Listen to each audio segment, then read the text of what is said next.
President's Club Elite. I'm not sure I want to be on that list. All right, let's talk about it. Welcome to The Real Story with Sherry and Adam. I'm Sherry Hutchens, And I'm Adam Hamalian. and this is where two broker associates in Contra Costa County with 35 years of experience talk about all things real estate. Hi, Adam. Hey Sherry, how you doing? I'm doing great. How are you? Hey, I'm doing good. Those of you paying attention, that was Sherry's first time reading the intro. She did a great job, don't you think? Thank you so much. Yeah. Um, yeah, speaking of President's Club Elite, we had our annual company party and we were recognized as President's Club Elite. That was kind of a fun night. It was a fun night. I've been to a lot of Dudum real estate group parties, and that has to be the most fun one so far. Yeah, it was definitely well, there's a couple things. One, it was local. We didn't have to travel too Yeah, far to go to it. So that always makes it a little bit more enjoyable. You're not worried about parking and everything's familiar. yeah, But we had it at the old Krogan's place, which is now called Gibson's, yeah, um, as an Irish bar, which is kind of a weird thing to yeah, say we went to an Irish bar. But the highlight was they got the dueling pianos to migrate there from where they've been for, the last 10 years or so down in Danville.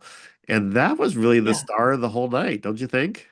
I think so. I had never been to a bar that had dueling pianos, and I wasn't really sure what to expect, but it was way more fun than I thought it was going to be. I would go back. Yeah, two very talented musicians, basically Yeah, a two-person cover band, and yeah, they take requests, and they do a few that they do well all the time, and then they just take, yeah. you know, and they have a really good time with it.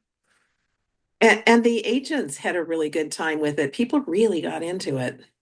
Sometimes that's because there's a copious amount of alcohol, which you might guess was true at an Irish bar. But I think people were just having fun regardless of the amount of alcohol. In fact, I think our managing broker, who I don't think drinks, or at least I don't think she was drinking that night, she was the leader of the band as far as the Oh, dance crowd. She was having a oh great yeah. time. She was. And I think one thing that people don't know about agents is a lot of them, not all of them, are introverts. And they're very outgoing when they need to be. And they manage their business and they talk to clients all day long and they handle, what needs to be handled. But when it comes to going to out and being social and having to actually talk to other people about things besides real estate, it's kind of awkward for them. And so it was nice to be able to have the music and that whole dueling piano thing to focus on and not have to make small talk. I hate small talk. So, Yeah. Well, I don't like agents, so being in a room full of real estate agents is like pain. I'm joking, everybody, mostly. Uh, I we think you actually don't had, like people. yeah, I don't like people. Yeah, we're gonna come back to actually not liking people and how important that is in real estate here in a little bit. But uh, People were joking. He's joking. yeah, we actually had a nice little cocktail sized table rather than a Yeah. banquet table, which meant that you could actually have conversations with people across the table. We were Yeah. with our admin person, Sally. We'll come back to Sally Yeah. too, but she joined us because she deserved to be celebrated as part of Yeah. our production last year. But then there was Yep. She another, was our date. yeah, and then there was another couple, married couple that sells real estate out of another one of the offices that we don't see very often, and we shared the dinner table with them before the music started. And it was Yep. just nice, small conversation. You didn't have to try and be everything to everybody. You could just talk casually in this small setting. Yeah, it was really nice to learn a little more about their story because most agents don't come from real estate. They've almost always done something else before they've done real estate. But yeah, And that was- it's a second career for almost everybody. Yep. Let's talk about Sally for a moment. Yes. Sally, So now known as Wild and Crazy Sally. yeah. So for those of you, we're gonna like look behind the curtain a little bit. So we record this, and then Sally does the legwork of listening to it, putting the appropriate hashtags in, putting images together for thumbnails and all of that. So she's listening to this right now, probably really anxious about what Adam and Sherry are gonna say about Sally. So the party ran If from like Sally doesn't get anxious, she is the most chill person I know. I know, but now she's wondering what we're gonna say, and she's True. always has a smile on her face, even when she's probably wondering what the heck is going on. Yeah. So the Yeah. party was like five. Cocktails started at five, and then awards, dinners, and then the music and dancing. I think it was till 10, and you and I probably left about 9:15-ish. I don't remember Yeah. for sure, but Yeah, somewhere around there. apparently Sally closed down the party. Is that what you heard? That's what I heard. It's kind of like the parents went home and the child could, Sally's quite a little bit younger than we are, and we left and she could like let loose and have a good time. I want to know is her two young adult and teenage children what they would have thought if they knew that she was closing down this party at the bar, dancing with all the other agents and staff people that were hanging around. Uh, Yeah, yeah. I kind of wish I had stayed to see it. yeah, all joking aside, we're really thankful that she was there and had a good time. Yeah. And Yes, we're thankful for her every single day. She keeps us on track, and our business would not be what it is without her. yeah. Well, So, coming back to President's Club Elite, so a lot of yeah, you might be in company settings where the corporation acknowledges top producers, particularly around sales, and real estate is really prime for this. And I have mixed feelings about it. Obviously, it's nice to be recognized, but how did you feel about being recognized as President's Club Elite? I felt good about it because I remember the years when I wasn't recognized, and it made me feel I didn't feel good about it. Real estate is a really hard business, and there's recognition from clients who say nice things about you and write nice reviews. Um, yeah, as I sat there the other night, I was very aware that there were people in the room who were not getting any awards, and I felt sympathy and empathy for Yep. them because I've been there. Yep. So, yes, it's kind of mixed feelings And last as year a, was a rough year because of just the number of yeah, transactions were down. There just wasn't that many to be had. And so for yeah, you and I to be blessed with enough regular business to pay our bills and stow some away for retirement, we did pretty well. And so yeah, yeah, I remember the first several years I was in the business that I didn't get any awards because I was just trying to make what I was making as a part-time job before I started and that was yeah, challenging. So yeah, very empathetic yeah, towards agents that are working hard and not seeing a salary. yeah, I think the yeah. reason There's, why I'm less the award is I'm not as excited about it is I the reward is in the work for me and I don't know that having somebody else say, "Hey, you're in President's Club Elite," makes me feel more satisfied with all the clients that we helped. You know what I mean? Like the yeah, satisfaction of helping the clients was its yeah, reward. Obviously, the paychecks also. yeah, Um, and I guess I'm less motivated by the award, although it was nice to get it. Don't get me wrong, Julie. yeah, If you listen, thank you for acknowledging us. And if we do yeah, the production again, I want to be here. I am talking on both sides of my mouth. I want to be recognized for every year that I qualify for. But yeah, it's not.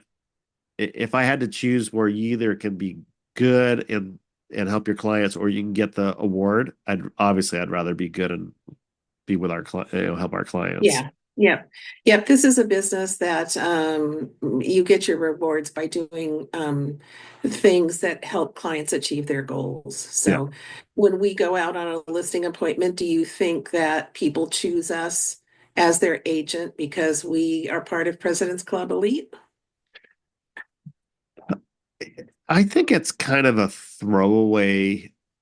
Uh, it's Mhm. also, and if you can't demonstrate that you're good in other Yeah, ways, it's yeah, meaningless, but it might validate for some potential clients.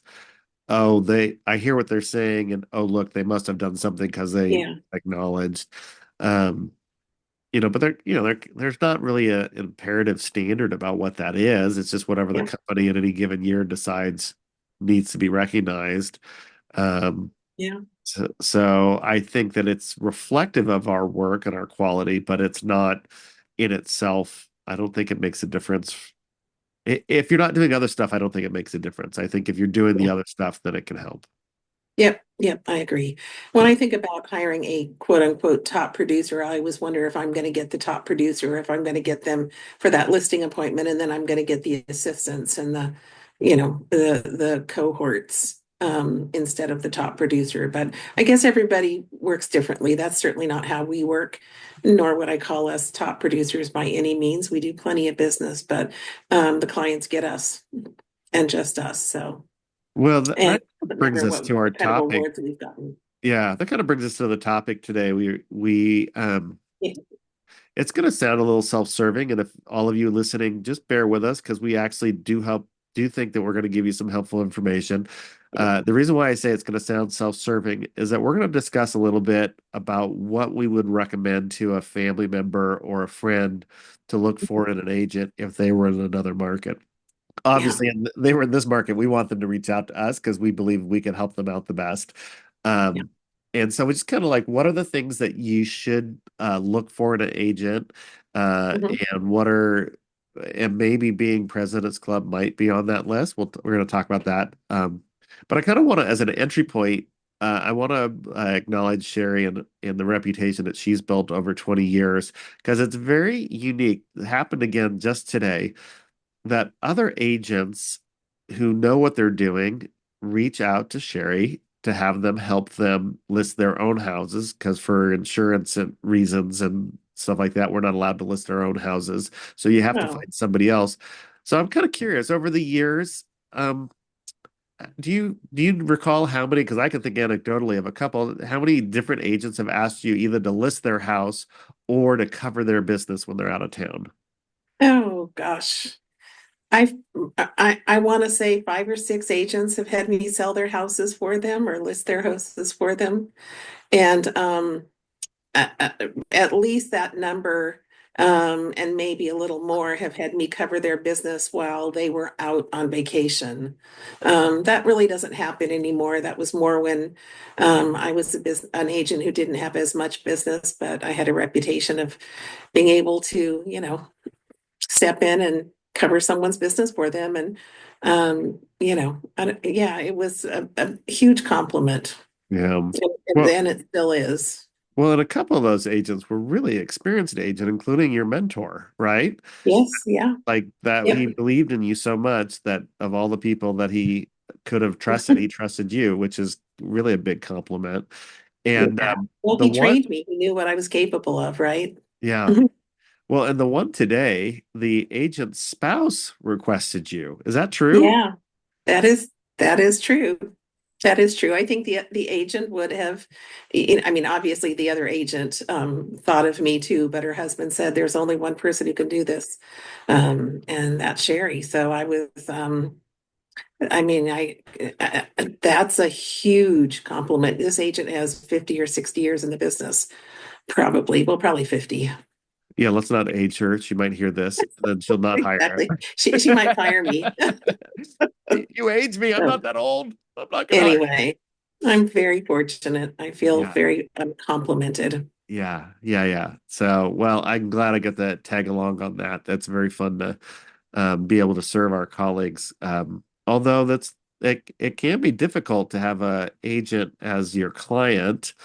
Um, Well, right now, actually, it looks like I have 2 agents as clients right now because I'm selling your family home. yeah, and your client on that house, he's kind of obnoxious, isn't he?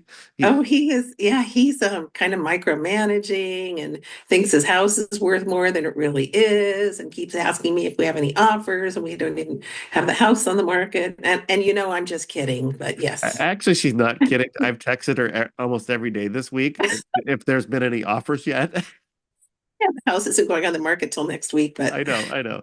I It, am. it is kind of funny though, because agents turn into clients at the drop of a hat. Yeah. And we know how to do this. I did it myself when I sold a house in 2005-ish. Yeah, I turned into a seller who was just, it's anxious and stressed out. And I cried one day. And yeah, I do this for a living. I should know how to sell my own house anyway. Yeah. Well, I actually think it's pretty wise to not let agents list their own house because, especially around disclosures and things like that, it's really, Absolutely. really helpful to write all those things down and say, this is actually what I mean to say. I've thought about it, I've detailed, because too many times we're talking off the cuff and we may not remember details and we think, oh, Yeah, because we know this stuff, we're the expert. We could step into the same landmines that we tell our clients not to, but we get so full of ourselves that we forget. absolutely. So I would say, before we dig into like some of the qualities, I think there's two dynamics that I hope for all agent client relationships, both from our the agent standpoint for us, but then if we're talking Mhm. about recommending for our family and friends, one is some sort of personal connection. It doesn't Yeah. have to be close buddy buddy. Hey, we're going to go on vacation together, but Yep. enough of a connection that both sides can share at the level of detail to make the transaction go smoothly. And then the second Yep. one is that there's a demonstrated competence. Like that agent just isn't, doesn't just have their license, hasn't just been in the business for 5 minutes, but actually has some competency in across the board and the skills needed to be successful in Hmm. buying or selling a house. Um, Anything else you'd add to that? Like those are kind of the two big pots, but maybe there's something I'm skipping. Those are the two big things that people need to think about. It's funny because we call it a listing appointment, but really it's a job interview. When we go out to meet with a seller or a buyer about representing them, it's a job interview. And one of the things that is unique about that situation is normally employers are familiar with the process when they're interviewing a potential employee. And sellers don't really know how to sell houses. They might have sold one before, but was it, last month? Was it recently? Or was it 5, 10, 15, 20 years ago? And things have changed and they don't remember how it happened. Yeah. So they're interviewing us for a job that they don't really generally understand. And it ends up that we kind of take control of the interview and help them understand what's important to think about when they're hiring an agent. In fact, when I was a newer agent, I had a 10 questions to ask your realtor. Oh Um, yeah. list that I would take to my listing appointments. And I would kind of use it as a listing presentation, Eh, and said, here's some of the things you need to think about when you're thinking about who you're going to hire, whether it's me or someone else. Do you have that list now? You want to share some of those with us? I do have that list. Funny, I And should ask. yes, I came prepared. Uh, one of so this is not in any particular order, but how many sales did you close last year? Do you specialize in this neighborhood? Will I be working with you or with someone else? Um, uh, what are your credentials? Obviously, everybody has to be licensed if they're going to sell real estate, but do you have any designations that would add to your expertise or help me understand what your specialties are? How do you arrive at a listing price? Um, how much is it going to cost me to sell my home? What is your marketing plan? How do I get my house ready? How will you communicate with me? And how long is it going to take to sell my home? So those are some of the questions that I used to use. And what I did was I started at the top and said, you know, um, how many sales did you close last year? If you sell 100 homes last year, does that make you a better agent? Not necessarily. It might just mean that you're a numbers person, and you sell as many as possible and you're not very hands-on, or you delegate everything to an assistant or to a seller, a listing specialist while you're out getting more business. Um, but there's some really good agents out there who sell 20 or 25 homes a year. And that to people who are listening in other parts of the country, that might not seem like a lot of homes. I know that in other parts of the country, people sell differently. Out here, the getting ready process sometimes can take 3 or 4 months before a home goes on the market. So the number of homes that we sell sometimes are lower than most. But question things like, do you specialize in a neighborhood? Do you have to be a neighborhood specialist? I don't know. Are we neighborhood specialists? Not really. I mean, I think that that's one of the things about how we do our business is that we're so focused on being experts in the industry and being client centered that we believe we can learn about every different market going around. Yeah. There's some limitations to that. We're talking in the general geographic area that we work. So we're Hmm. not talking about from the Bay Area jumping all the way to Stanislaus County or Kings Right. County or something like that, right? Like generally the East Bay is where we have market expertise. And Yeah. and there is some value for there are some neighborhoods where area agents could instantaneously tell you every house on every street that's sold in the last year. Yep. But the reality is, because of the resources that are available, we can bring ourselves up to speed on that neighborhood as needed. And because we're skilled at it, it's not as challenging as it was, say, 20 years ago, where Yeah. it was much harder to know what a house looked like on the inside. Now photos have a permafrost on it, and we can do a lot of research. I wanted to jump back to talking about team leads and the Yeah. kind of the rainmaker lead who then uses Yeah. the whole team. So Yeah. you and I definitely have some bias about this. Um, and again, I just want to acknowledge that these are the things that Sherry and I think are the best practices, and so we've leaned into them. So it's not going to be any, it's we're not telling you that they're good because we're good at it. We focused on them because we thought they were good, Yep. and just want to put it in that order. Um, the, and going back to making a personal connection, this is what's challenging about the team lead who's very charismatic and skilled at winning the business and then Yep. passing it off to an assistant who will process it, is that the Yeah. person that you made that personal connection with, that in the beginning that you thought you were going to have a trusting relationship with, passes you off to somebody else. You have to establish that trusting relationship with somebody else. Now you might do it. I think there can be a misstep of saying that that same person doesn't have quality people on their team. They might very well, and oftentimes they do if they're really at that high caliber. They won't tolerate somebody Hmm. on their team that's not good. But it's a secondary relationship that you didn't know that that's who you were hiring. So that's why you Right. want to ask that question. And I Well, think and if you have make that connection at the listing appointment with that person, how do you know you're going to have that same connection with the person who steps in afterwards? you don't, right? Exactly. And the other dynamic that I think kind of goes back to competencies is we work with both buyers and sellers. Yep. Skews a little bit towards more listings than buyers, but it's Hmm. it's fairly even, like 55-45. And why that's important is when you walk through homes with buyers, you begin to see through their eyes, or you continue to see and learn market conditions through their eyes about the things that are hot, that they're interested in, that the restoration hardware catalog says looks good, and is it showing Yeah. up, or do we want to do a West Elm feel, right? Yep. And so that when you're working with the sellers, you can say, well, from our experience working with buyers, this is what we see they gravitate to because we got a chance to witness it. So when you get passed Yep. off to a listing specialist, they don't have that broad experience working with the buyer to be able Yeah. to tell you what buyers are really interested in. I mean, I don't want to say that they're completely ignorant of it, but it's just different if all you're doing is Yeah. turning the listing, or the other way Yep. around, if you're just working with a buyer, just what they're seeing.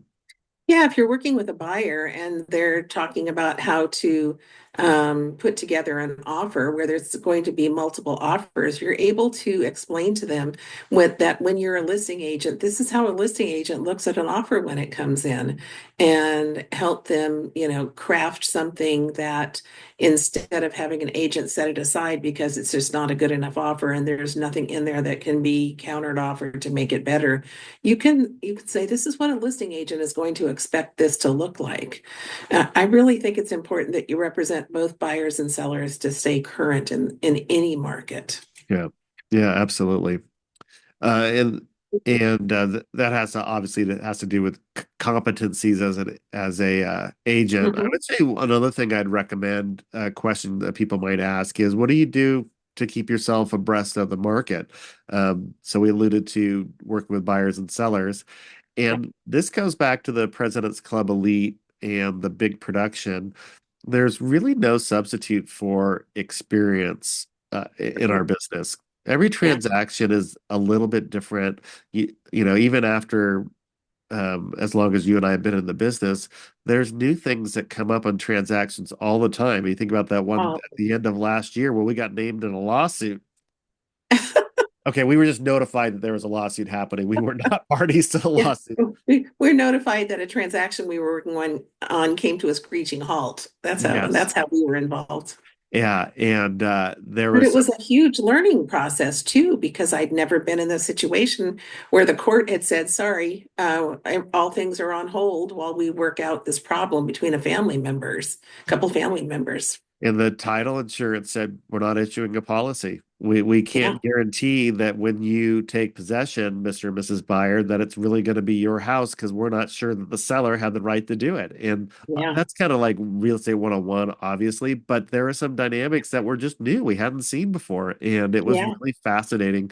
So there's a difference between 10 years of the same experience and 10 years of a variety of experiences, so you can yeah, learn a lot of different things. And that comes with, if you're only doing 3 or 4 transactions a year, you don't get exposed to that breadth of types of transactions. But if you're involved in 25, 35 transactions a year, you're getting a good cross section of both the buyers and sellers, and then also just the different kinds of transactions that are happening yeah, that help enhance your way. One of the things that Sherry has a great reputation for is, because she's been in the business twice as long as I have and has these variety experience of being in different markets, she's rarely surprised by something. And oftentimes I will hear her tell a client, oh, I had that experience, I know who to call. And there's nothing like that kind of vendor list of and depth of experience to be able to reassure a client that, hey, um, we've got that you taken care of. We know how to handle this. We've had this yeah, experience before. And so I would say that's kind of the other question that I would put out there for as you're interviewing agents is, how long have you been in the business? So, and were you consistently working that whole time? yeah. Not that you got your Are license you at a full-time 22. agent, Yeah. or do you, And are you do you putter? yeah.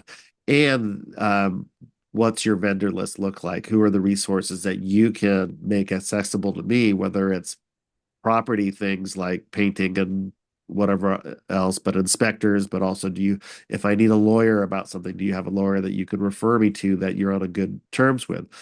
And those are the types of questions that are important to ask. It's funny you should bring that up. Thank you for the nice compliment, by the way. When we were over at our listing in Oakland yesterday, I was looking at the house next door to our listing, and it has some old original leaded glass windows. And I noticed that one of them needs a repair. And I once had a listing that had old leaded glass windows that needed to be repaired. And I was able to find a guy who specialized in working on old leaded glass windows. He was doing a job over at Grace Cathedral in San Francisco. Oh, And I called him and said, here's what I've got. He's like, oh, yeah, I can help you. Have I ever used him since then? No, but he's in my vendor list in case it ever comes up again. Maybe I should exactly. give his name to the next door neighbor over in Oakland. Maybe. Well, we know the agent. The agent's reached out to us a couple times. Yes, she has. But Um, yeah, you never know what's going to come up. And I think agents, more than anything, need to be resourceful. yeah. Um, because you never know what's going to, step into your path and need addressing. I think Whether, one of the things that agents forget is when we hear somebody say, "Oh, I don't need an agent to sell my house. I could just put a sign in front." yeah, And there's needs to be a little bit of humility from the agents to recognize that uh, somebody can make that choice, and that would be their choice, right? yeah, There's not a moral right way to sell a house. And I think that sometimes we get in the trouble when we project that somebody's made a bad choice, like they're going to hmm go to the real estate jail because they chose to sell it themselves. yeah, But I think that and we should just let those people, if that's what they want to do, we should let them do that and not be anxious about it. The vast yeah, majority of people like having a trusted advisor and an expert that they can rely hmm on. And those are the people that we should be trying to help.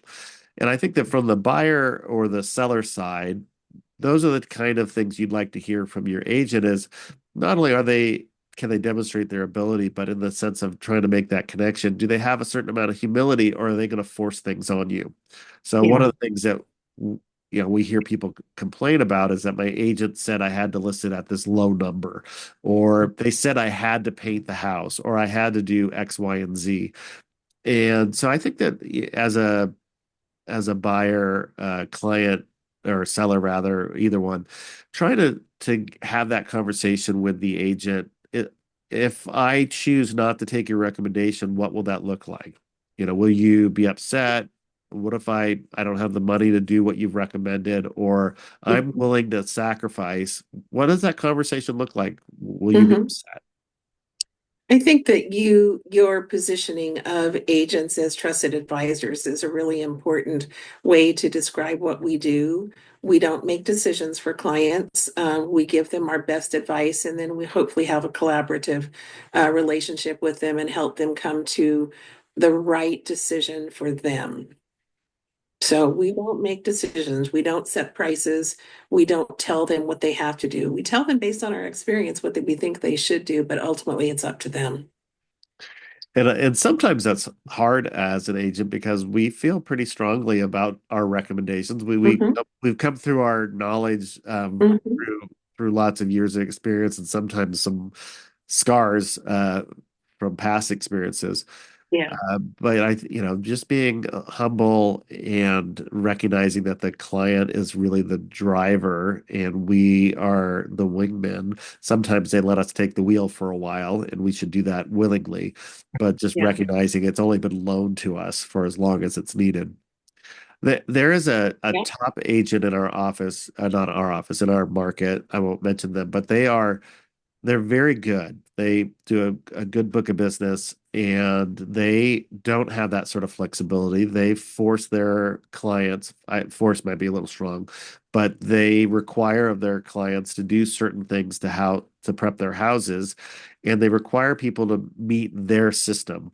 And they do enough book of business that it doesn't bother them if people choose not to work with them, and yeah, they're really successful. And I think one of the observations I have is that that person in particular draws a certain kind of client. And if you're the yeah, kind of client who's like, I don't want to have to make a decision whatsoever, I want you to do everything, agents should be prepared to do that. And this agent in particular will absolutely do it. And they're very successful doing it. So you should know that our method of doing it isn't the only way to make a living. And you can find an agent that works the way you want to work. yeah. I think the people that work best with those kinds of that kind of agent is a client who has emotionally detached from the home and is looking at it as an asset. Yes. And they've forgotten about the memories or that they made in those houses, the kids that they raised, the whatever happened in that house, and it's no longer their home.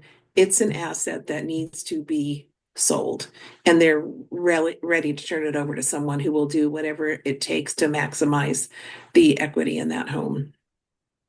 And That's a that hard for people to do. Yeah, and that agent's very successful doing that. I Yeah, think that I tend to be a little bit more emotional about things, and so it's a little bit harder for me to do that, yeah, if I'm honest. But yeah, there are yeah, absolutely things that, we know that fresh paint always makes a difference. But I just painted a couple years ago.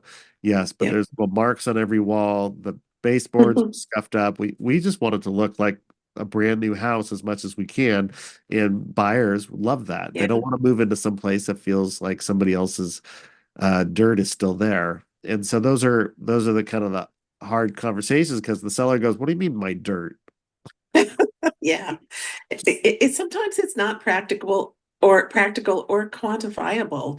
We have to convince someone that what we're recommending that they do is just based on what we know about how buyers are when they walk in the house.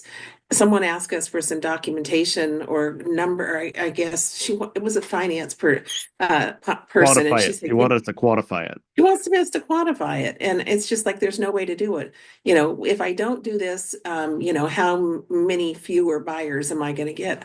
I don't know. I don't know which buyers are going to be out Yeah. that day. I don't know, what their thoughts are going to be when they walk in the house. There's certain things that I cannot quantify for you. But based on my experience, I am going to tell you that if you do X, Y, and Z, you're going to give yourself the best possible chance of success. Yeah. And sometimes clients say no, they don't want to do it, and that's okay too. The hard part is if things don't turn out, we never get to say, I told you so. Yeah. There's you wish you could have an A/B test where you could sell the house twice, Yes. once as is and once after it's been freshened up. Yeah. And of course, it's zero possibility of doing that. Yeah. Which is, Can't do that either. yeah, which is, I think kind of as we begin to wrap up talk about this, I think that's why you have to have a connection with your agent in Yeah. a way that you can trust their advice because it's not possible to give you the facts Yeah. around. Um, my brother, Sherry will appreciate this because she's had to deal with. My brother is a spreadsheet sort of guy, and Sherry is a spreadsheet kind of That's gal. so much. So they should speak the same language. But when it comes to pricing, it's a little bit more of an art form, especially in the market that we're listing our family house. But my Yeah. brother is like, "You mean you're going to list it at this price and it's going to sell for 20% over that?" Uh-huh. That's what happens in that market. We're And talking you're about doing it on the purpose. Oakland Hills and Rock Ridge and Berkeley Hills. That's just Yeah. the way the market is there. But my brother is very analytical, and he he kept asking, "Are you sure?" Um, and that's why Well, you and it have, goes against my grain too, yeah, because I deal with numbers all the time. I look at comps and I know what things sell for and I know what I should price things for. And then I go over to Oakland when they've got that crazy 25% rule over there where everything's priced significantly under what it's supposed to sell for. And it just grates on me because it's like, come on, people, get your act together. This is not how we do things, but yeah, that's how they do things. yeah. Which is why So, it's important you have a trusted agent so that when they tell you the crazy thing that happens in real estate, you believe them. Uh, yeah. Yeah. and hopefully we've given you some toeholds to think about how to determine whether the agent is competent. Obviously, we talk about Yeah. experience as being a significant indicator of their knowledge, but also just looking at their license, how long they've had it, Yep. if they have any other credentials. At the end of the day, Sherry, you're happy to be President's Club Elite. Yep. And you? Yeah, me too. Yeah. I'm happy to be doing a job that I really love. Yes. Yeah. Yeah. That's what I'm grateful for. I am surprised about how easy it is for me to want to go do something work-wise on a Saturday or on a Sunday when people are normally Yeah. taking days off, Yep. because there's just something richly rewarding about getting a house to market and putting the sign up and putting it on MLS, and all those little details at the end are so satisfying. It's like the polish that makes it all worth it. Well, you have a great term that I just love to use and I don't use it enough. It's very life-giving. Yeah, yeah, And I can't say that about my last career, to be honest with you. But I can certainly say it about this one. yeah. So All right. Well, that's it for the real story with Sherry and Adam. Thanks for joining us, and stay tuned for our next episode. If you liked it, recommend it to your friends, like and subscribe, and all the other things. So have a good week. Thanks, everybody. bye, everybody.